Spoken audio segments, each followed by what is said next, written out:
Olá, bom dia. Eu sou a Karine, consultora e contadora de sistema da Invent. Esse é o Michel, nosso consultor técnico, e hoje nós gostaríamos de falar um pouquinho sobre a NFE 4.0. Ela vem sofrendo muitas alterações e nós gostaríamos de mostrar um pouquinho quais foram essas alterações, o que tem mudado no dia a dia e como isso vai impactar para os empresários. Bom dia, pessoal. Vamos lá, então. Falando um pouquinho da NFE 4.0. A NFE 4.0, ela entrou a partir da nota técnica 2016-002, em novembro de 2016, que foi quando começou todo esse processo de alteração do layout. Desde lá, já foram liberadas diversas versões. Então, nós vamos tratar hoje desde a versão 1.0 até a versão 1.6, que é a mais recente lançada. O objetivo dessas notas técnicas é sempre arrumar essas alterações, criar novas regras de validações em cima de alguma necessidade dos empresários e principalmente do governo de estar ajustando algumas situações que não estavam ainda totalmente recebidas por eles. Eles têm alguma informação que eles ainda precisavam receber e que ainda não estava chegando até eles. Então, por isso que essas alterações são criadas.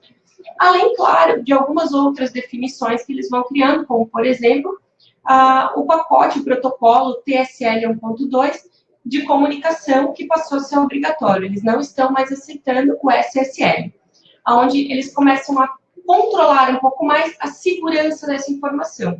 Também para garantir que essa informação chegue para eles sem nenhum problema e nenhum erro, né, nenhuma dificuldade. Até essa questão do TLS é muito importante, porque essa mudança de SSL para TLS 1.2 fez com que os ambientes que rodam os autorizadores precisassem mudar. Então, desde que começou a NFE 4, nós temos conversado muito sobre essas mudanças. Por exemplo, nós deixamos de suportar versões antigas de Windows, como o Windows XP, que não tem suporte nativo a esse protocolo de comunicação. E isso não é uma característica simplesmente do Windows XP, mas é uma característica das tecnologias mais antigas que não tinham esse suporte. Então, essas mudanças não afetaram simplesmente os RPs, os PDBs e os sistemas de middleware, mensageria, mas afetaram também os ambientes de infraestrutura das empresas que passaram a precisar se adaptar a essas atualizações tecnológicas. Isso envolveu a atualização de Firewall Proxy para suportar regras que contivessem o protocolo TLS, que era o protocolo não suportado por várias ferramentas de Firewall Proxy. Então, agora, como a gente já está mais próximo da obrigatoriedade, a maioria dos ambientes já estão adequados a essa realidade, mas vale lembrar que isso surgiu lá no começo e que a gente ainda está num ambiente híbrido, ainda tem Cefaz aceitando SSL e TLS, e conforme as Cefaz estão se atualizando, elas estão passando a suportar só o TLS 1.2, e a ideia, o objetivo da Cefaz é que a partir de agosto realmente não exista mais nenhuma comunicação baseada em SSL.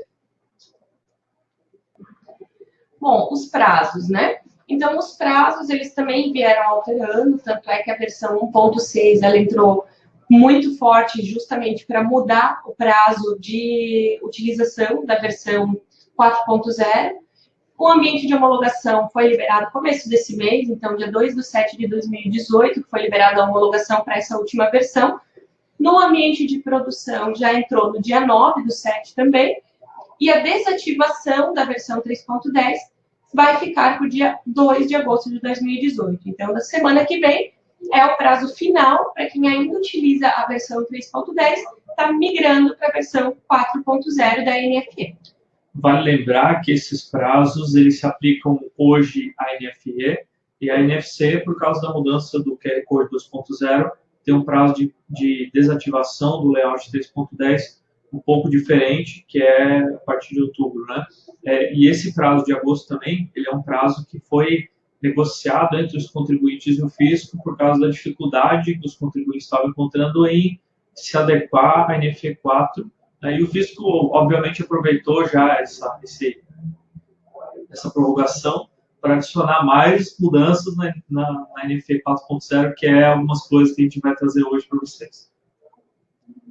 Então, vamos falar um pouquinho das mudanças no layout. O que realmente alterou no layout da versão 3.0 para a versão 3.1 para a versão 4.0.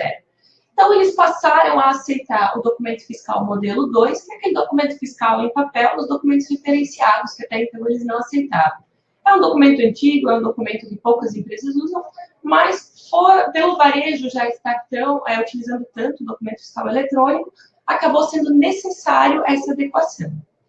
No indicador de presença, a operação presencial fora do estabelecimento, no caso de venda ambulante, então também foi incluído quando eu faço uma venda ambulante de entrega dessa mercadoria, eu passo a ter um indicador de presença com esse campo.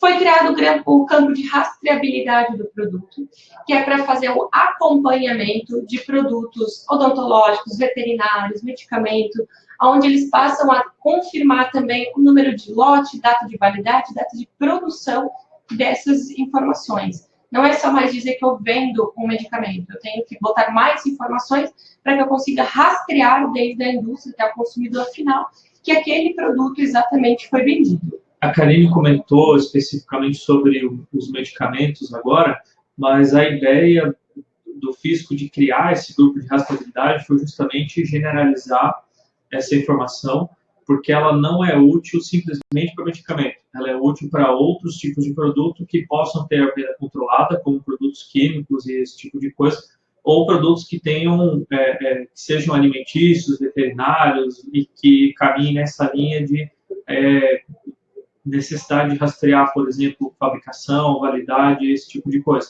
Então, a ideia do fisco foi, isso funciona bem para medicamentos, então vamos tirar isso de medicamentos e vamos generalizar numa estrutura que eu possa reaproveitar e vamos especializar a parte de medicamentos para que seja específico do que é relevante para medicamentos.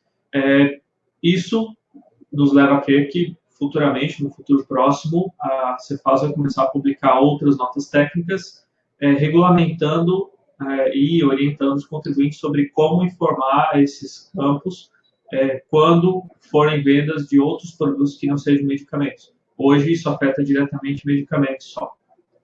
E futuramente, né, principalmente, a gente acha que isso vai acabar pegando a parte de alimentícios, né, que é muito importante ter todo esse controle que eles não têm hoje, né? Toda a parte de data de validade, número de lote, que hoje é muito importante, e que até o momento o documento ainda não exigia, e devagarinho ele vai começando a obrigar essa informação. Outras informações bem interessantes foi o código Anvisa também no grupo de medicamentos, então nota-se que o grupo de medicamentos ele passou a exigir muito mais informações, eles estão fazendo um controle bem maior em cima deles.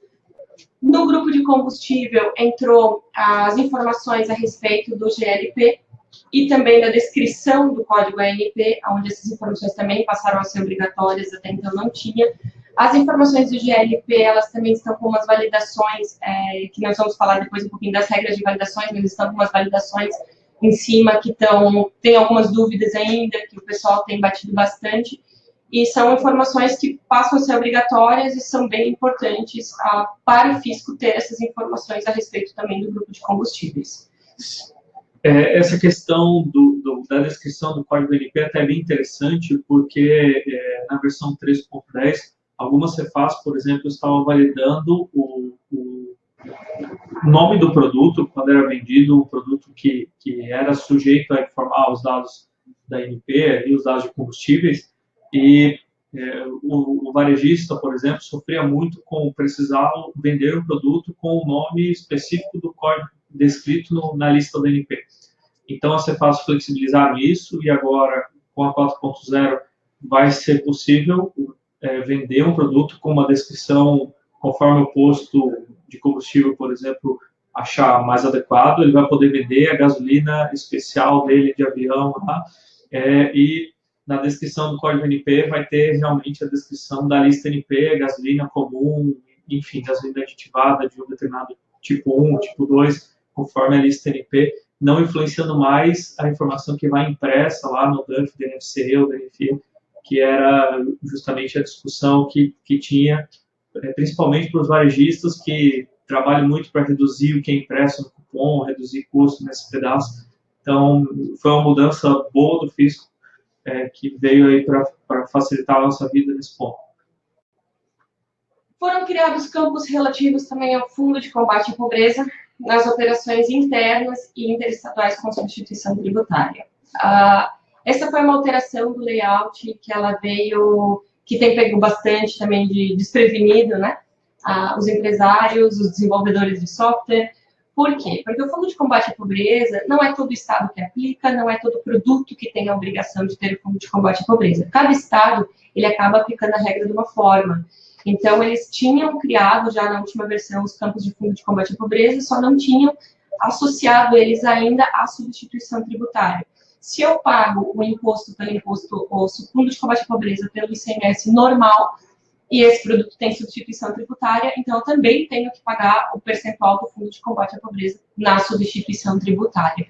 E essa foi a lógica que eles pegaram para poder, então, estar colocando esses campos também do Fundo de Combate à Pobreza dentro dos campos de ICMS e substituição tributária. Outra informação que mudou no layout foram as informações de transporte, então agora não é mais só transporte por conta do emitente, do remetente ou de um terceiro, eles passaram a definir-se, mesmo quando eu contrato, sou o remetente da mercadoria, é uma mercadoria que eu estou transportando, eu estou contratando um terceiro, é próprio, mas quem está pagando sou eu, é próprio, mas quem está pagando é o destinatário.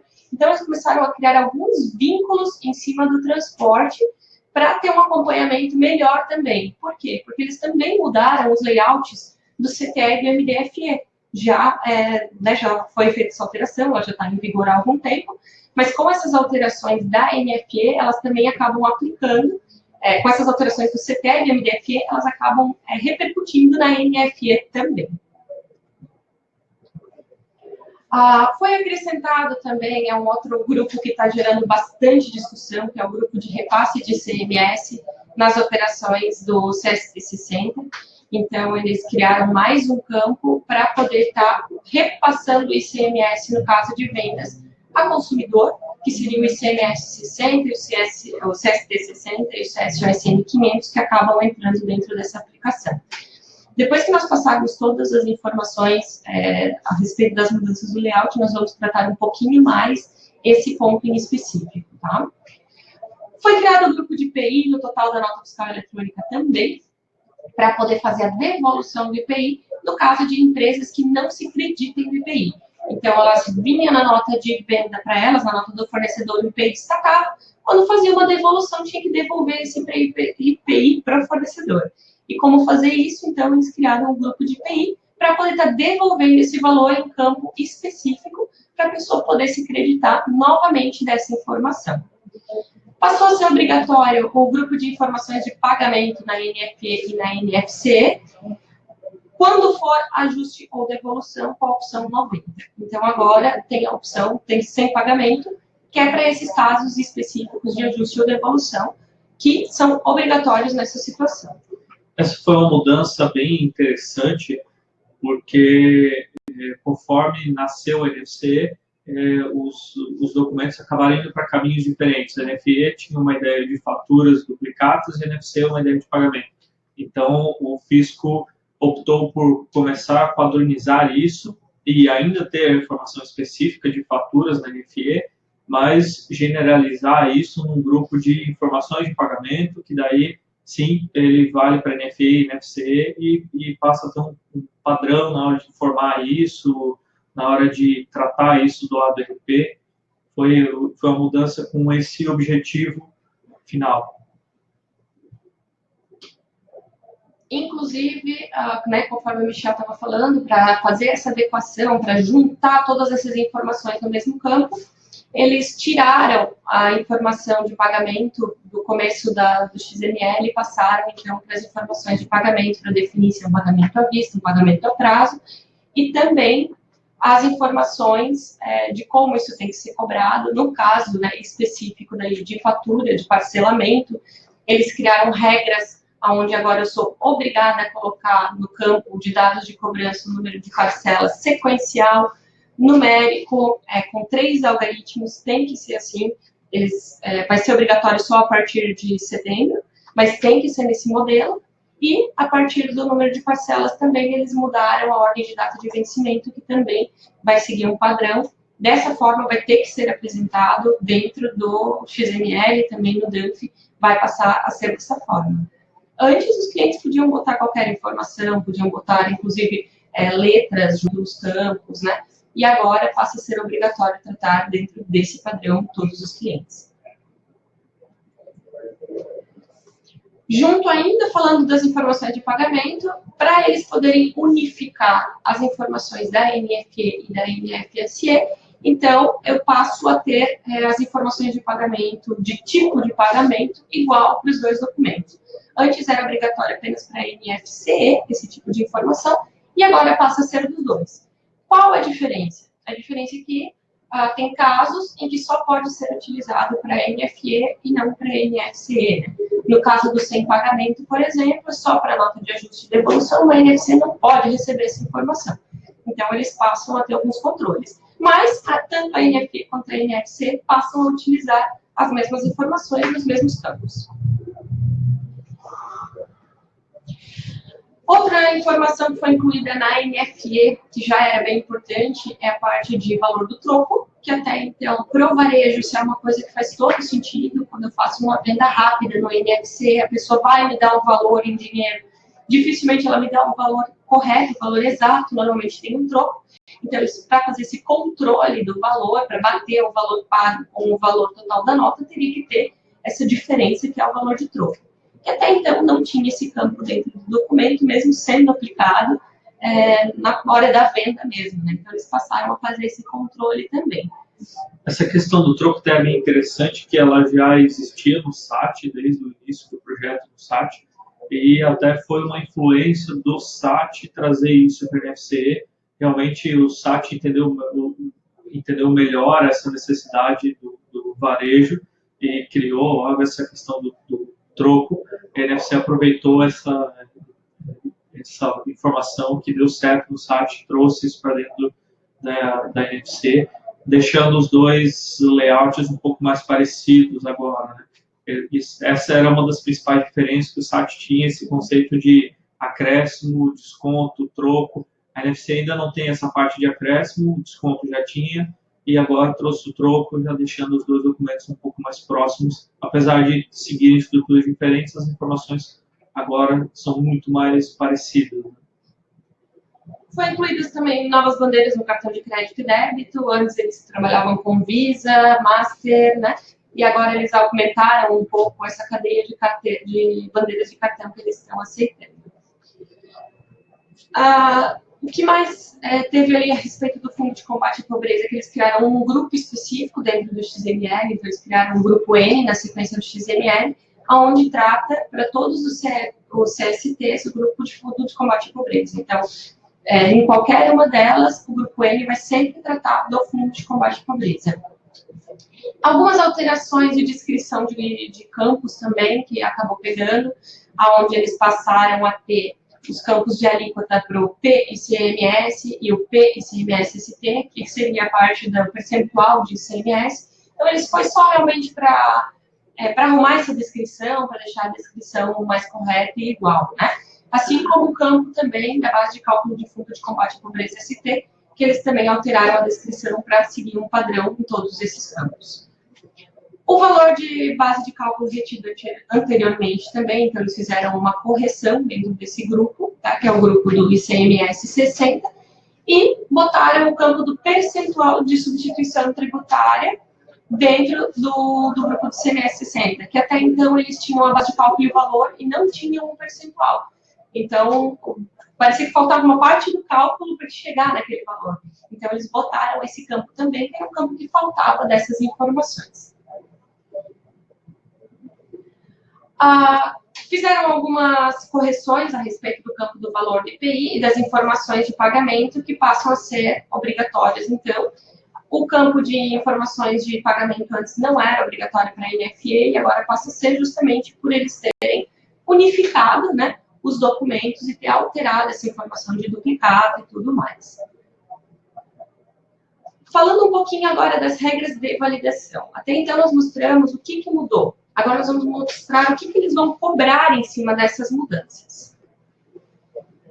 Bom, as regras de validação são as regras que a Cefaz aplica quando a gente submete um documento para autorização em cada Cefaz. Uma coisa que é muito importante a gente ter em mente é que as regras de validação, a grande parte delas, a maioria, elas são implementadas a critério de cada UF, então é muito comum nós termos regras de validação que valem para um determinado estado e que não valem para outro determinado estado, e essa é uma questão de adaptação que os RPs precisam suportar, que os sistemas de middleware precisam suportar.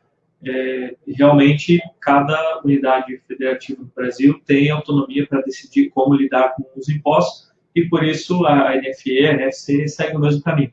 Então, a gente vai falar de algumas, que são algumas principais, que afetam bastante as empresas, e a gente precisa ter em mente esse ponto muito importante, que determinados estados vão obrigar algumas coisas e determinados estados vão flexibilizar algumas coisas, não vão seguir o padrão exato que está no manual. Uma coisa muito importante é que a principal regra de validação que vai passar a valer a partir de agosto é que não vai mais aceitar o layout 3.10. E essa é a principal regra de validação, é o que tem tirado o sono de todo mundo já, desde que a obrigatoriedade era julho. A gente tem dormido muito mal pensando em como vai ser julho e agora como vai ser agosto, né? Bom, vamos lá então. Então foram criadas algumas validações para obrigar os grupos de documento referenciado. Já existiam algumas regras em relação a isso, e eles melhoraram a redação de algumas e adicionaram algumas novas. Também a questão isso envolve a questão de ter documentos duplicados do modelo 2, por exemplo. Essa validação já existia para NFE, para NF, como adicionaram o modelo 2, adicionaram uma regra equivalente disso. Uma regra de validação interessante que colocaram foi a padronização da unidade de medida por tipo de produto GLP, que não existia, então cada um poderia informar da forma que achasse mais apropriada, e agora passa a ter um padrão e ser validado esse padrão, todo mundo vai precisar informar do mesmo jeito, né? Tem a questão do grupo de rastreabilidade, que passou a ser obrigatório para medicamentos. Isso a gente comentou no início, quando falou sobre o grupo de rastreabilidade. Foi criada essa regra, obrigando para medicamentos, e é muito provável que futuramente sejam criadas regras idênticas, obrigando esse mesmo grupo de rastreabilidade em outros casos de produtos que tenham outras situações, até como o armamento, por exemplo, que tem um grupo específico de informação. É muito provável que documentos que tenham um grupo de armamento seja obrigatório a rastreabilidade do produto no futuro. Isso não está na redação da CNT, mas é o que a gente imagina que vai acontecer, dado o que o fisco tem feito até agora.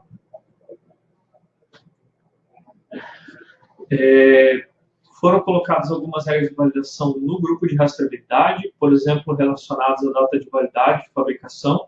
São regras de validação novas, que foram criadas em cima dos campos novos ali, já para garantir a qualidade da informação que o fisco está recebendo. Dentro desse grupo, então, uma coisa que eles estão validando é justamente essa diferença dessa data, né, entre a data de validade e a data de fabricação, para que não seja lançado a mesma data de validade como data de fabricação, por exemplo, ou uma data de validade anterior à data de fabricação. Isso é uma coisa que eles vão estar validando em cima desse campo. Uma outra mudança interessante foi a validação das informações relacionadas à mistura de GLP, porque essa mudança, antes tinha uma forma de trabalhar com isso, e na NFE4 passou a trabalhar de uma forma diferente com essa mistura, e tinha alguns casos onde não era informado antes e agora precisa informar. Então, quem trabalha com combustíveis precisa ficar muito ligado nessa mudança, porque afeta diretamente o pessoal que trabalha com combustíveis, principalmente os que trabalham com combustíveis que tenham mistura de GLP. E a mudança de adicionar o grupo de repasse do ICMS-ST exclusivamente para alguns códigos NP quando o ICMS for 60. Então, quem vende combustíveis e utiliza o ICMS 60 precisa ficar ligado nos códigos NP que estão sujeitos a informar o repasse do ICMS-ST.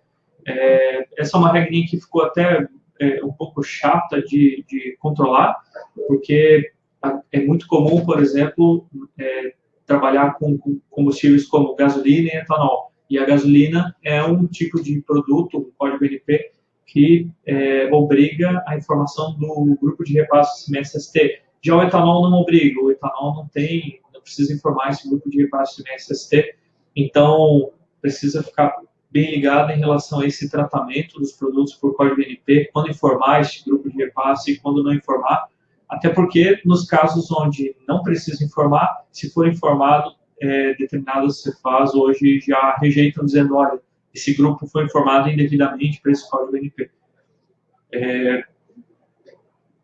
Dadas as mudanças também que foram feitas no Fundo de Combate à Pobreza e no grupo de IPI devolvido, então foram criadas algumas regras de validação para validar o somatório, no mesmo molde que existia a regra de validação para validar o total da NFE, existe ainda, né? E validar o desconto, esse tipo de coisa. Então, foi criada uma regrinha que checa se o cálculo está adequado.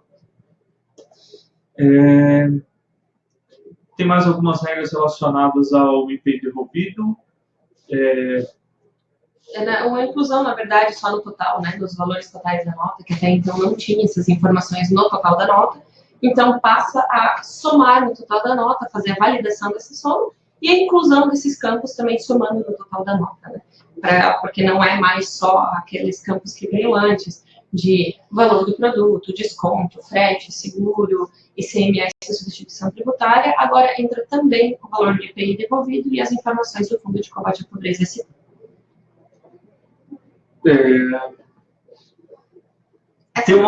Pode falar, okay. A validação relativa a transporte, essa validação é muito interessante quando a gente pensa nas alterações que tiveram no CTE e no MDFE. Então, eles passaram a vedar o preenchimento das informações de transporte quando for uma operação interestadual. A critério de cada UF, né, podendo ser aplicado ou não, o que é sempre aquele problema, porque uma CEPAS pode aceitar e outra não. Mas eles passaram a validar essa informação por quê? Porque as informações de transporte, de quem é o veículo, quem é o motorista, todas essas informações, elas também saíram do CTE e passaram a ser informadas no MDFE. Todo transporte de carga intermunicipal tem a obrigação de ter o MDFE. Então, por isso que eles tiraram essa informação da NFE.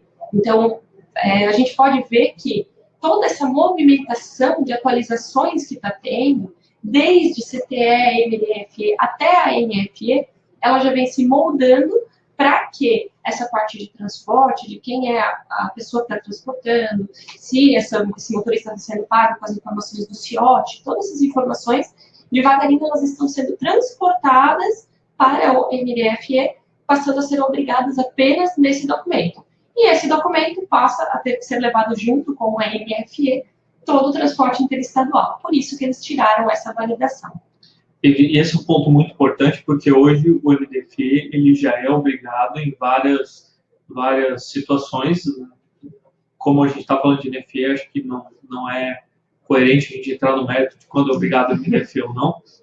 Não é essa pauta, mas esse ajuste do fisco é com o objetivo de direcionar as empresas a atender essa obrigatoriedade do MDFE e não utilizar a NFE como um escape para não atender essa obrigatoriedade do MDFE. Então, isso vai continuar acontecendo, o fisco cada vez mais está integrando os documentos e essas alterações que forem acontecendo no NFE, no CTE, no MDFE, cada vez mais elas vão refletir nos outros documentos, que é justamente o que a gente está vendo muito na NFE 4, a gente viu muito isso no CTE, no MDFE 3 também, eles tiveram muitas alterações que foram reflexos das alterações dos outros documentos e essa evolução vai continuar indo por esse caminho. E conforme for surgindo novos documentos também, o fisco cada vez mais vai trabalhar para integrar eles de forma que um complemente o outro e não substitua o outro da forma que acontecia hoje em alguns casos. Prosseguindo aqui, então, teve algumas mudanças também, foram criadas regras de validação para parte do grupo de informações de pagamento. Essas regras de validação, algumas foram criadas, outras mudaram, são a critério de cada UF, e foram criados justamente para garantir essa padronização entre NFE e NFC e possibilitar ou deixar mais claro para o contribuinte como informar esses grupos, como preencher corretamente essas informações. Uma questão interessante que foi adicionada, até a gente comentou quando falou sobre o grupo de pagamento, é uma validação para não permitir informar o pagamento em nota de ajuste ou complementar, porque justamente esse tipo de NFE não tem pagamento, trata de situações que não são transações comerciais especificamente, mas são justamente ajustes fiscais, tributários, às vezes um ajuste até da compra, transporte, enfim, mas são ajustes na operação em si e não uma transação comercial, então não faz sentido ter a informação de pagamento. Uma outra coisa que mudou é que o fisco tinha adicionado nas versões mais antigas a duplicata mercantil, e a partir de agora, da NT 1.5 e da 6 para frente, vai continuar assim, foi removida a opção de duplicata mercantil como forma de pagamento, que já era uma opção nova que tinha sido adicionada na NFE 4. Né? Essa informação foi criada, a maioria dos contribuintes não chegou a utilizar e agora já foi removida. Então, a partir dessa NT.6 tem uma regra de validação que retorna isso no caso de ser submetido uma nota com a informação do duplicata mercantil, tem uma regra de validação que deixa claro que esse tipo de forma de pagamento não é mais aceito para a NFE.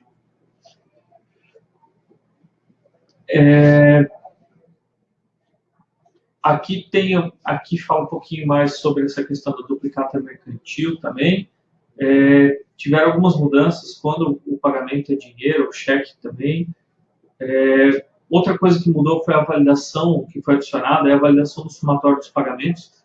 Isso é uma informação muito importante, principalmente na NFE, porque a NFE não tinha essa questão dos pagamentos, diferente da NFC, e a NFE agora passa a ter uma validação onde é sempre necessário bater o valor total do pagamento com o valor total do documento, para que tenha essa coerência entre o valor que é pago no imposto e o valor que é cobrado do cliente. Essa é uma regra de validação bastante importante, porque se alguma das informações, por exemplo, relacionadas ao pagamento ou ao total da nota, tiver uma diferença na forma de calcular, a nota vai rejeitar, porque vão estar diferentes os totais. E junto com isso entrou também a validação do troco, né? Justamente para entrar nesse somatório dos pagamentos. Se ele for maior do que o valor a receber da nota, então o campo troco ele também tem que estar preenchido, tem que estar com a informação, para que a soma dos pagamentos menos o troco, ele bata com o total da nota. Bom, a gente chegou no final agora, no final da pauta que a gente ia montar até aqui. Antes da gente entrar nas perguntas, nós montamos um material um pouquinho melhor, um pouquinho mais profundo sobre a questão do ICMS, dos campos de ICMS que foram adicionados no ICMS 60 e no 500. Então, a Karine vai comentar um pouquinho melhor com vocês o que a gente tem de informação sobre isso, o que a gente descobriu sobre como calcular até agora, algumas coisas que a gente sabe até o momento, que a gente foi atrás e perguntou para o fisco, tudo, que ainda não existe um padrão claro de como calcular isso, mas eu vou deixar a Karine comentar com vocês um pouco melhor como que vai ser isso de agora para frente. Bom dia, então. O que a gente vem buscando de informações a respeito do ICMS efetivo. Nós conversamos com alguns clientes e muitos clientes têm trazido para a gente a informação de que esse campo ele tem trazido uma certa dor de cabeça. Essa é a verdade. Por quê? Porque o governo diz que não é todo estado que tem obrigação, alguns sim, alguns não, alguns estão validando, alguns não. Tem estado que começou a validar antes da hora. E ele ainda não está bem claro, o Estado foi obrigado na NFE, mas o Estado não liberou uma normativa, mas mesmo assim ele está obrigando o preenchimento no documento, aí as notas estão rejeitando. Então esse é um campo que tem pego muita gente desprevenida, por não saber o que preencher, por ainda não estar normatizado, pelas informações ainda não estarem 100% realmente dentro da nota técnica. Então, eu fui atrás, conversei com alguns fiscais, consegui contato com o fiscal da Cefaz do Paraná, O fiscal disse que lá não vai ser aplicado, no Paraná não vai ser utilizado esse campo, não vai ter validação para eles, porque essa foi uma necessidade que surgiu a partir da Cepaz do Rio Grande do Sul. Então, eu fui atrás da Cepaz do Rio Grande do Sul, né? A gente vai por eliminatória. Conversando, então, com o fiscal da Cepaz do Rio Grande do Sul, eu perguntei para ele por que isso foi feito, o que aconteceu e como calcular, principalmente, porque os motivos deles fazerem as coisas a gente já sabe qual é, né? Sempre arrumar algum processo da arrecadação que estava falho. Então, eles criaram esse processo, por quê? Porque da venda do atacado para o varejista, que é onde ele faz o recolhimento da substituição tributária, essa substituição tributária ela era recolhida em cima de um valor de venda X. Só que quando chegava na venda para o consumidor final, aquele valor não era mais o X, aquele valor era o Y vezes 100. Então, o governo sentiu que ele estava perdendo uma parte do imposto aí. Então, por isso que eles criaram esse campo aqui. Não importa se eu estou vendendo esse produto para consumidor final e que eu já tenha pago a substituição antecipada, eu quero receber essa diferença. Eu quero estar ganhando esse valor. Tanto é que o CST 60 e a CSN 500, elas normalmente são utilizadas em vendas a consumidor final, né? Então, por isso que eles criaram essa informação ali onde não tinha, que é a parte da venda a consumidor final, está passando realmente a recolher essa diferença desse imposto. E daí nós chegamos nos campos. Bom, tem 4 campos novos, e o que são esses campos, o que vai preencher em cima desses campos, porque foi muita divergência de informação. O que o fiscal trouxe para mim, tá? O percentual de redução é o percentual de redução normal, caso o produto tenha algum benefício fiscal com percentual de redução, então essa informação. O valor da base de cálculo é o valor do produto menos o percentual de redução, se houver, né? No campo percentual de redução, me chamou a atenção, porque dentro do layout ele dizia que era obrigatório. Então, eu pensei, poxa, isso é uma informação nova, o que é? É obrigatório que tenha o preenchimento, nem que seja 0, mas ele é obrigatório. Então, foi isso que eles quiseram dizer com esse campo ser obrigatório dentro do XML. Abaixo desse campo, tem um outro campo que ainda tem dúvidas, que é a alíquota. Se ler a nota técnica em si, ela diz que ali tem que colocar a alíquota estadual da venda ao consumidor final. Eu, lendo dessa forma, interpreto que eu tenho que colocar a alíquota interna. Se eu estou vendendo no Rio Grande do Sul, é 18%. Se eu estou vendendo em Santa Catarina, é 17%. Então, qual é a alíquota interna do meu estado? Qual a alíquota que eu vou aplicar? Eu, lendo a legislação, me remeteu a essa informação. O fiscal da Cepaz já me passou uma outra alíquota. E daí eu fiquei pensando, e agora? O que eu faço com esse campo? Ele trouxe uma alíquota de 30%, que me remeteu à MVA do produto.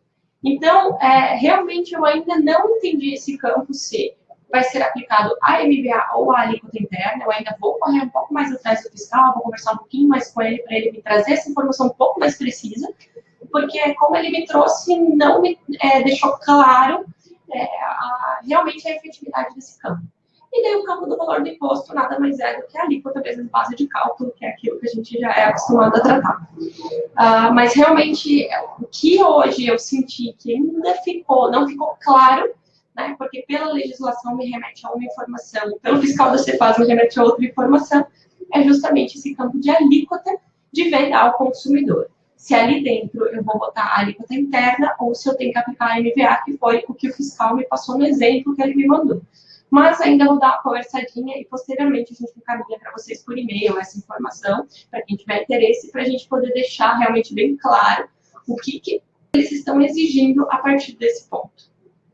Inclusive, a própria Cepaz do Rio Grande do Sul comentou que eles estão publicando ainda, estão desenvolvendo um guia de preenchimento, uma orientação de como preencher esse documento, e eles devem divulgar nos próximos 90 dias, e a partir da publicação disso, eles devem exigir essa informação. Então, nós podemos esperar aí que isso vai ser obrigatório no Rio Grande do Sul e nos estados que utilizam a Cepaz virtual, nos próximos dias, aí, 90 dias, provavelmente até o final do ano isso deve ser obrigatório, e antes de se tornar obrigatório, eles devem publicar uma orientação de como preencher. Nós notamos também que alguns estados tornaram isso obrigatório, mesmo sem ter uma orientação clara de como preencher, que é o caso do Maranhão, por exemplo, que hoje obriga a preencher isso no NF4. Pernambuco estava obrigando também, e recentemente eles voltaram atrás, mudaram isso e não estão mais obrigando o preenchimento por enquanto. acredito que eles vão seguir o mesmo caminho do Rio Grande do Sul. O Paraná já sinalizou que não pretende ir por esse lado, que pretende manter da forma que é hoje, não utilizar essa abordagem do Rio Grande do Sul, e tem alguns estados que a gente ainda está aguardando uma resposta melhor do físico para saber como vai trabalhar, como, por exemplo, Goiás, Brasília, enfim, conforme a gente tiver essas respostas do físico, a gente vai atualizando vocês de como isso vai ser aplicado no restante do Brasil. É bastante complicado essa questão da falta de padronização na hora de informar isso, mas isso é uma coisa que a gente tinha comentado lá no começo já, que é uma característica do nosso físico brasileiro ter autonomia, cada unidade federativa tem autonomia para optar como trabalhar, então a gente precisa se adaptar a essa forma de trabalho que existe hoje. Bom, nós vamos estar respondendo algumas perguntas que surgiram no nosso chat. Se alguém tiver mais alguma dúvida, mais alguma pergunta, pode ir perguntando, nós vamos continuar à disposição para responder para vocês. Mas vamos começar, então, a responder algumas dúvidas que já foram surgindo. Algumas pessoas perguntaram se nós vamos disponibilizar esse material. Sim, sempre no final do webinar ele é disponibilizado para todo mundo que assistiu ou que se cadastrou. Então, vocês vão ter esse material para vocês poderem estar fazendo acompanhamento, uma leitura posterior, certo? Bom dia, Madalena. A Madalena fez algumas perguntas aqui para a gente, algumas informações a respeito da padronização da unidade de medida. Ela quer saber se isso é uma aplicação geral. Bom, pela nota técnica, inicialmente, essa padronização da unidade de medida que eles aplicaram foi para o GLP, né? GLP? Isso. GLP. E, então, inicialmente, vai ser só para o GLP. Aos poucos, eles estão padronizando as unidades de medida em algumas outras situações cobradas, por exemplo, nota de exportação, que eles já liberaram outras notas técnicas, daí, onde tem a unidade de medida do exterior, que passa a ser tributada daquela forma. Então, devagarinho, eles estão ajustando um pouquinho melhor e refinando para poder fazer essa padronização de um nível um pouco mais abrangente. Para o futuro próximo, a gente pode esperar que as unidades de medida sejam mais padronizadas, até por uma questão de facilitar o comércio no Mercosul, por exemplo, né, que é o mesmo trabalho que eles vêm fazendo com o NCM, CEST, essa forma de trabalhar, de classificar os produtos. Então, isso vai refletir, com certeza, em unidade de medida, unidade de tributação, a gente deve ter mudança nisso aí. Assim como a gente está tendo mudança na parte do EAN, EAN-TRIB, que são os códigos de base ali, que daí é uma padronização dentro do nosso mercado brasileiro também. O fisco está buscando melhorar sempre essa qualidade da informação. Nós tivemos algumas reuniões com o fisco no início desse ano, e em todas elas, esse foi um ponto que eles foram muito incisivos, assim, nós queremos melhorar a qualidade da informação que o fisco recebe dos contribuintes. Então, nós podemos esperar para frente que cada vez mais eles vão criar padrões para a maioria dos campos, de forma que os contribuintes utilizem o mínimo possível de informações diferentes, que utilizem alguns padrões pré-definidos. Isso, por um lado, é bom porque facilita a forma de preenchimento, e, por outro lado, é complicado porque a gente já tem um legado aí de 10 anos, talvez um pouco mais, de NFE, né? A NFE veio lá de 2006, 2007, a gente está em 2018, a maioria dos contribuintes entrou de 2008 para frente, então a gente já tem um legado de 10 anos de RPs, com cadastro de produto com muito mais do que 10 anos lá dentro, então a gente sabe que essas mudanças são doloridas para todo mundo, mas elas vão continuar acontecendo porque é um direcionamento do fisco para frente. A Madalena perguntou também a respeito das notas de ajuste. Ela tem uma questão de uma nota de venda de ICMS. Se na nota de ajuste eu não posso mais informar pagamento, como é que eu vou estar utilizando essa nota, né? Madalena, nesse caso da venda de ICMS, teria que dar realmente uma consultada um pouquinho mais com o fisco, mesmo com o fiscal, para tentar entender como vai ser utilizado. Porque pela nota técnica, pela informação da NFE, realmente a nota de ajuste tem que ser sem pagamento, porque ela é para ajustar alguma situação. No caso da venda de CMS, possivelmente eles vão tratar como uma nota diferente de ajuste, imagino eu. Eles não vão estar aceitando como nota de ajuste. Mas aí realmente é algo a conversar um pouquinho mais com o fiscal da CEPAS para entender um pouquinho mais essa informação. O Arno perguntou a respeito da base de cálculo do Fundo de Combate à Pobreza. se é sempre o mesmo do ICMS. Sim, quando a gente trata de fundo de combate à pobreza, é porque aquele produto ele tem um percentual um pouquinho maior de imposto que é recolhido para esse fim, né, que é o fundo de combate à pobreza. Então, a base de cálculo vai ser a mesma da base de cálculo do produto. A diferença é que o ICMS normal ele vai ter uma alíquota e o fundo de combate à pobreza vai ter uma alíquota que é exclusiva para ele. Só essa é a diferença. Antes, o que acontecia? Nos estados que já usavam o fundo de combate à pobreza, para esses produtos específicos, se a alíquota do estado era 18%, por exemplo, e o fundo de combate à pobreza era de 2%, eles obrigavam a colocar 20% na alíquota de ICMS. Então, era tudo unificado, era tudo uma coisa só. Então, eles pediram para separar essas alíquotas para eles identificar. Não, realmente 18% é o ICM normal do estado e os outros 2% é do fundo de combate à pobreza. Mas a base de cálculo é a mesma. Isso até é uma questão que pega bastante hoje para os varejistas de São Paulo, porque no SAT, por exemplo, não tem essa diferenciação de fundo de combate à pobreza e a alíquota de ICMS, e o cálculo dos dois é tudo junto no SAT. Agora a NFC tem esse detalhamento e o SAT tem separado, então os varejistas estão precisando aprender a lidar com informar destacado isso, separado na NFC, e no SAT informar a informação toda junta. Isso ainda, acredito que o Fisco de São Paulo deve atualizar isso durante o ano, aí as próximas versões eles devem criar um conceito idêntico no SAT também. O Cleiton levantou uma dúvida a respeito do campus CBNEF, um pouquinho, fugindo um pouquinho da nota da NFE, né, do XML da NFE, ele foi um pouquinho para o SPED, perguntando se no campus 697, que é onde vai o destaque das informações dos itens dentro do SPED, se esse campo vai ser aplicado no valor de outros. Eu imagino que sim, teria que dar uma olhada, porque também tem saído algumas alterações dentro do layout do SPED, e eles estão devagarinho arrumando todas essas informações para poder utilizar o layout da NFE 4.0.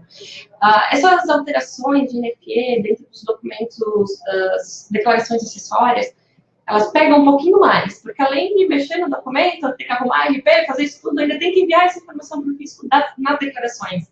E eles ainda não têm isso tudo 100% normatizado. Mas sim, enquanto não tiver um campo específico para ele, por enquanto é sempre dentro do outros. A Cíntia me perguntou, nos casos que tem ICMS-ST, mas não tem o Fundo de Combate à Pobreza ST, é obrigatório a linha no XML? A partir da versão 4.0 desse último layout, todos os CSTs que têm ICMS-ST passam a ter o Fundo de Combate à Pobreza ST. Isso não quer dizer que ele tenha que ser preenchido. Como a gente comentou, cada estado trabalha de uma forma. Tem estado que tem estado que não tem. Santa Catarina, por exemplo, é um estado que não tem Fundo de Combate à Pobreza. Então, aqui acaba não tendo em nenhuma situação esse preenchimento. Então, é muito de estado para estado, conforme a necessidade. O Gilson José da Silva Júnior comentou que o ICMS efetivo está difícil de achar alguma informação. Realmente, o ICMS efetivo está difícil de achar alguma informação. Por isso que nós estamos indo muito atrás da Secretaria da Fazenda, estamos conversando muito com os fiscais, porque eles que trouxeram essa informação, essa identificação, então eles têm que normatizar, né? Como o Michel comentou. Eles divulgaram numa reunião que eles vão nos próximos 90 dias estar normatizando, criando uma norma interna do Estado, dizendo como isso vai funcionar bem certinho, para daí poder estar aplicando a regra. Claro que nós estamos falando de alteração de nota técnica, de virada de chave, então nós temos que sempre pensar que pode ser que vai chegar lá na hora de enviar a NFE em agosto, no dia 2, e algumas Cefaz acabem solicitando, porque eles já estavam pedindo agora, mesmo que não teve a normativa. Então, nós temos que ficar bem atento a essas situações. A gente sabe que é um pouquinho complicado, nós estamos buscando a informação com o máximo de agilidade possível, e assim que a gente tiver toda a informação bem detalhada, nós vamos estar encaminhando para vocês no nosso blog de notícias, no nosso site. Vocês vão ter essa informação bem detalhada, bem certinho, para poder ter ela um pouco mais correta, porque nós sabemos que está difícil mesmo achar alguma informação bem coerente a respeito do ICMS efetivo. Tem um detalhe interessante sobre o CMS efetivo é que ele veio a partir de uma decisão do STF em relação a essa questão de atualizar o valor do ST que o Estado recebe, assim como a questão de informar o valor dos tributos, dos documentos fiscais e tudo mais. Então, não foi uma decisão específica da CEPAS, é uma decisão, é uma lei do Brasil isso hoje, e o fisco também precisa se adaptar a isso e tal. Inclusive, uma das coisas que o fisco comentou é que, por ser uma decisão de 2016, isso já deveria estar em produção há algum tempo, por isso que alguns estados estão tornando isso obrigatório, já sem ter uma regulamentação muito clara. Eles estão priorizando isso porque já tem uma decisão judicial favorável em relação a isso há algum tempo. Então, a gente, com certeza, vai receber essas orientações do fisco com bastante agilidade, até porque eles são mais interessados em corrigir esse recolhimento da ST e aumentar essa arrecadação. E é muito provável que a maioria dos estados opte por fazer isso, né, não siga o caminho do Paraná, por exemplo, que optou por utilizar, e opte por fazer essa correção da ST e cobrar isso aí, que é o mesmo caminho que o Rio Grande do Sul sinalizou que vai seguir daqui a uns 90 dias, que é a expectativa deles, podendo ainda mudar de acordo com o tempo que eles levarem para montar essa documentação. O Cleiton perguntou, então, quanto ao SEST. Ele queria saber se é obrigatório e ainda é necessário ter 7 dígitos, porque nem todos os produtos têm o código SEST, e se ele viu que a validação passa com 7 zeros, e se é correto aplicar dessa forma. Tá? O SEST hoje realmente não é obrigatório para todos os produtos, ele tem a tabela de obrigatoriedades, então, se tem dentro da tabela, a NCM pertinente tem que ter obrigatoriamente o SEST preenchido, é necessário ter os 7 dígitos do SEST preenchido. Como ele é um campo obrigatório no XML, realmente, se não tiver o SEST, aí sim preenche com 7 zeros.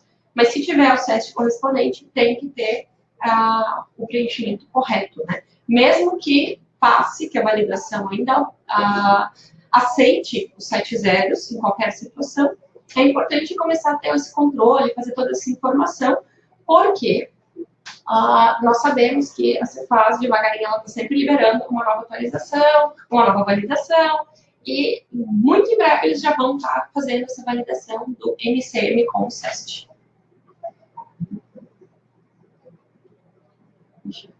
Olha só, agora vem uma pergunta para mim, que envolve o que eu faço, né?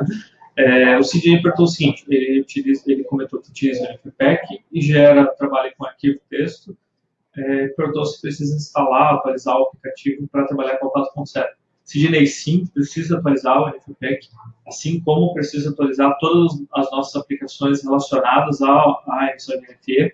Quem trabalha com o NFPEC instalado direto no seu ambiente precisa atualizar o NFPEC. Quem trabalha com o agente NFCE, no modelo varejo, por exemplo, ou atacado, precisa atualizar o agente NFCE também para atender essa atualização do 4.0. E assim como precisa atualizar a aplicação, precisa atualizar a integração, adicionando esses campos novos e essas informações que são obrigatórias a partir da 4.0. E isso precisa ser feito até agosto, porque a partir de agosto a 3.10 deixa de valer. Lembrando que agosto é semana que vem. Isso, quarta-feira. Né? O Arno perguntou o seguinte também. Vocês sabem se os ambientes de homologação estão fazendo a mesma validação que vai ser aplicada em produção, ou se podemos ter surpresa quando viramos para a produção? Arno, isso é uma ótima pergunta e eu gostaria de ter uma ótima resposta, mas a resposta que eu tenho para ti não é ótima, mas é realista. Infelizmente, os ambientes de homologação têm muita validação que vai ter em produção, mas eles têm, alguns ambientes têm validações que não vão ter em produção nesse momento, como a validação da fatura, do número da fatura, esse tipo de coisa, que em produção não vai ter, e outros ambientes ainda não têm uma homologação completamente adequada. Se a gente pegar, por exemplo, a NFC, com QR Code 2.0, ainda não está sendo aceita em São Paulo. Então, tem estados que ainda não estão completamente adequados a essa última atualização da NT, e tem outros estados que já estão adequados e estão cobrando, inclusive, todas as regras, até aquelas que foram flexibilizadas por mais um tempo. Vamos lá, então. O Guilherme perguntou, bom dia. No caso da nota fiscal complementar de ICMS SP, gera pagamento. Como será tratado esse documento? Eu tenho a sensação que eles não trataram de forma... Como é que eu vou dizer? Eles não analisaram todas as formas para poder estar dizendo que a nota complementar e a nota de ajuste sempre serão sem pagamento.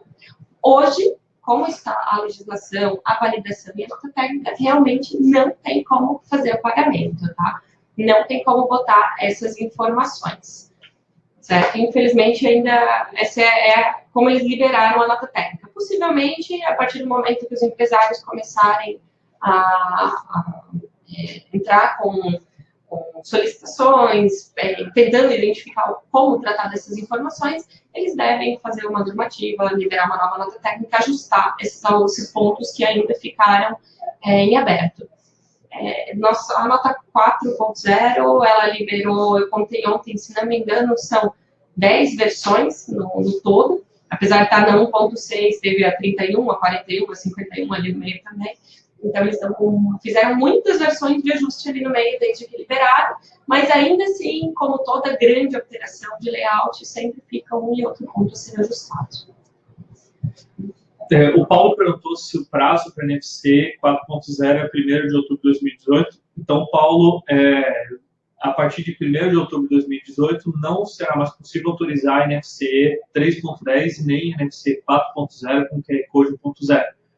É um pouco confuso essa mudança que o fisco fez de ter um QR Code com uma versão, ter o layout com outra versão e tal. Então, o que estabelecendo esse prazo de uma forma que fique clara, a partir de 1º de outubro é obrigatório emitir NFC 4.0 com um novo modelo de QR Code. O Gilson, ele perguntou se os empresários podem entrar em contato com a Secretaria da Fazenda do Estado para obter maiores informações sobre o ICMS efetivo ou se precisa aguardar algum posicionamento deles. Todo mundo pode entrar em contato com a Cefaz. Eu acho até importante, quanto mais pessoas entrarem em contato, quanto mais pessoas perguntarem, quanto mais empresários estiverem cobrando um posicionamento deles, antes eles vão estar trabalhando para resolver essa situação. Então, sim, vocês podem entrar em contato e é importante que entrem em contato para que mais gente esteja cobrando algum posicionamento deles. Aguardar o posicionamento é uma opção também. Pode ficar esperando, porque eles já sinalizaram que eles vão estar criando uma normativa, pelo menos no Rio Grande do Sul, quanto a isso. Mas, se quiser entrar em contato, eles também são bem disponíveis, vão estar ajudando todo mundo. E tem uma questão muito importante ali, Gilson, é que a realidade da sua empresa, de repente, não é a realidade que o fisco tem em mente. Então, se puderes colocar para eles a realidade da sua empresa e como entra o ICMS efetivo no teu dia a dia, fica mais fácil deles te ajudarem a encaixar essa obrigação dentro da tua realidade. Obviamente, o manual feito pelo fisco de como informar, eles vão ser extremamente genéricos para poder atender o máximo de gente possível. Então, principalmente, se a característica do teu negócio é uma característica peculiar, se tem alguma coisa que difere bastante, que foge um pouco do padrão, varejo padrão, indústria padrão, então vale a pena conversar com o fisco, colocar essas diferenças e dizer, olha, aonde que eu encaixo o ICMS efetivo nessa minha realidade? E daí sim eles vão poder te ajudar de uma forma um pouco melhor. O Ricardo comentou também ainda sobre o ICMS efetivo, comentando que ele não é opcional. Mas tem algumas Cefaz que estão validando e outras não. Como saber quais estão validando e quais não? Nós também estamos passando por essa situação, então nós estamos entrando em contato com a Secretaria da Fazenda para tentar identificar quais estão validando e quais não. Nós estamos elaborando um material onde nós vamos tentar fazer um levantamento com todas elas e trazer isso para vocês. Mas se tem alguma Secretaria da Fazenda que trabalha bastante, eu trabalho muito com a Secretaria da Fazenda do Rio Grande do Sul, trabalho muito com Paraíba. É importante entrar, dar uma ligada, conversar com eles para garantir, para cobrar essa informação, né? Mas nós estamos tentando fazer um levantamento de todo esse material para poder entregar para vocês um material um pouquinho mais claro, identificando quais Cefaz estão aceitando e quais não, apesar que algumas Cefaz, nem elas ainda têm essa informação bem correta. Como o Michel comentou antes, nós tivemos a Cefaz que botou a validação no ar, deu 24 horas, tirou do ar de novo, porque viu que não estava funcionando como deveria, né? Então, é importante realmente estar... Se vocês têm alguma Cefaz, não, eu estou usando uma Cefaz específica, né, que é uma padrão aqui da minha empresa, liga para eles, conversa, pergunta para garantir essa informação. Mas nós também estamos tratando, também estamos fazendo esse levantamento, e assim que a gente tiver mais informações, a gente vai estar passando. O Ricardo fez uma pergunta aqui: como trabalhar com a versão do NFC 3.10 e NFE 4 ao mesmo tempo, visto que a NFE 3.10, o layout 3.10 em si, não tem todos os campos necessários para atender a 4.0.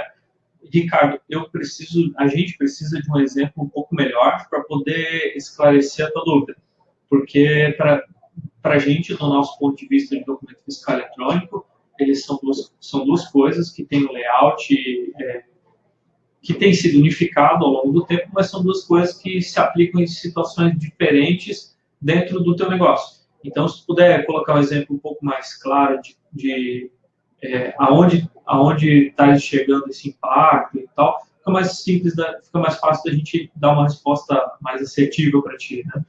Até pelas nossas aplicações, onde a gente transmite esse documento, onde a gente gera esse documento, são aplicações diferentes. Uma para NFE e outra para NFC. Então, por mais que o layout seja o mesmo, que trate dentro de uma mesma nota técnica, as informações elas são transmitidas de formas diferentes, porque elas são documentos diferentes, elas são modelos diferentes. Então, não teria um grande impacto de estar trabalhando com a NFC 3.0 e a NFE 4.0 ao mesmo tempo. O Sidney comentou que no dia 2 de agosto, então, a versão 3.10 vai parar definitivamente. E daí ele pergunta se ainda vai conseguir enviar alguma NFE nesse ambiente. Sidney, não tem como. A partir do dia 2 de agosto é o prazo final, a menos que, nessa última semana, eles resolvam liberar mais uma nota técnica prorrogando, o que eu não espero que aconteça. Não foi sinalizado nada para a gente com esse ponto, tá? De ter possivelmente uma prorrogação. Então, é bom estar preparado. Dia 2 de agosto tem que estar na versão 4.0, se não tiver, realmente vai parar. E sim, a 4.0 é para NFE e a NFC continua na 3.10 até outubro. Então, é bem importante lembrar que a NFC continua na 3.10? Sim, até outubro. A partir dali, ambos os documentos estão na 4.0. O Christian perguntou se nós vamos repassar, além do PDF, o vídeo do webinar, porque ele quer acionar os clientes que utilizam o RP para prepararem o terreno com os contadores e as parametrizações do RP. Sim, a partir do momento que a gente termina o RP, então, nós passamos o link do webinar e o PDF, o arquivo, para que vocês possam estar recebendo toda essa informação. E é bem legal até esse comentário do Christian a respeito de preparar o terreno com os contadores, porque o contador ele vai receber a informação final, então ele já vai estar com isso tudo pronto. E é importante que eles estejam com o RP deles também preparado para receber essa informação, para gerar as declarações acessórias e tudo mais. Então, nós vamos estar disponibilizando, sim, o vídeo do webinar, a parte das perguntas e respostas vai estar disponíveis, e também o PDF da apresentação. Inclusive, essa parte de preparar o terreno com os contadores é um desafio bem grande de todos nós, Cristian, inclusive da gente que é líder também. Querendo ou não, a gente tem bastante interface com contadores e a gente também está trabalhando, fazendo trabalho em cima disso. E com certeza os nossos parceiros têm o mesmo trabalho.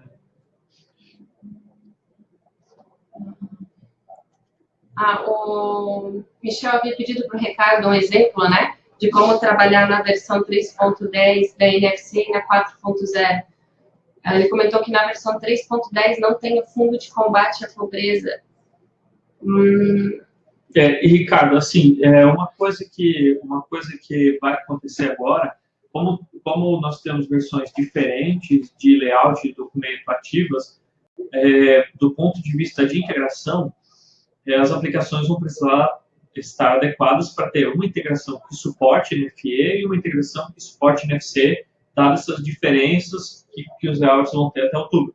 Com certeza, a partir de outubro, vão ter diferenças de layout, vão continuar existindo diferenças de layout entre NFE e NFC, como tem hoje, só que elas vão ser menos elas vão ser menos importantes, né, do que elas são hoje. Como esse teu exemplo de que na NFC não tem, por exemplo, a FCP. Do ponto de vista de integração, realmente no NFC não vai informar as informações de FCP e na NFE vai informar. Infelizmente, é uma abordagem que a gente vai precisar ter. A gente, como desenvolvedor de middleware, que desenvolve o produto, né, a gente tem um produto que processa NFE e NFC, é o mesmo produto, é a mesma fonte, tudo. E mesmo assim, a gente tem lá algumas chaves que dizem, olha, esse aqui é NFC, esse aqui é NFE e tal, porque realmente tem essa especificidade do físico e a gente vai precisar conviver com isso, né, no futuro próximo, com certeza isso vai continuar. Bom, por enquanto acabou as perguntas, nós agradecemos a todos pelo levantamento dos questionamentos, por nós podermos ajudar, por estar aqui nessa manhã acompanhando a gente no nosso webinar. Continuamos à disposição de vocês. Se vocês tiverem alguma dúvida adicional, surgir alguma coisa, manda um e-mail para a gente ou liga. Nós estamos aqui à disposição de vocês. É só entrar em contato com a gente que nós vamos estar aqui para responder todas as dúvidas. E conforme formos tendo novas informações, nós vamos também estar disponibilizando isso para vocês, para que vocês possam estar sempre atualizados, recebendo a informação mais correta, mais pronta, conforme a gente consegue estar passando ela para vocês. Muito obrigada pela atenção de todos. Muito obrigado, gente. Espero que essa mudança da NFE 4 não seja tão dolorida quanto foram as mudanças anteriores. A gente já veio de mudança de NFE 1 para 2, 2 para 3, agora 3 para 4. Está sendo uma grande confusão. Espero que realmente, na hora disso entrar em produção, a gente não sofra tanto, né? Até porque qualquer impacto no ambiente de vocês, para a gente, é muito triste, angustiante, né? O nosso objetivo, o nosso lema muito forte aqui no Invent é que nenhum cliente nosso para. Então, o nosso objetivo é que realmente informar vocês para que chegue em agosto e realmente nenhum de vocês tenham problemas com isso, vocês consigam trabalhar com o NFC 4 sem problemas. Depois de outubro, com o NFC 4, a gente deve voltar a falar sobre o NFC 4 mais próximo da data também. E a ideia é essa, que seja uma mudança tranquila, que todo mundo consiga dormir bem em agosto. Principalmente isso, acho que isso é muito importante, né? A gente que trabalha com indústria, trabalha com CD, com esse tipo de características, sabe que qualquer problema tira o nosso sono. Então, esperamos que essa mudança seja tranquila, que a gente consiga virar bem para 4.0, não ter nenhum problema. E qualquer dúvida que vocês tiverem, como a Karine comentou, a gente está à disposição. Vocês vão conseguir encontrar a gente pelos canais de comunicação padrão da Invent, através do suporte, através dos nossos telefones, a gente vai estar disponível também.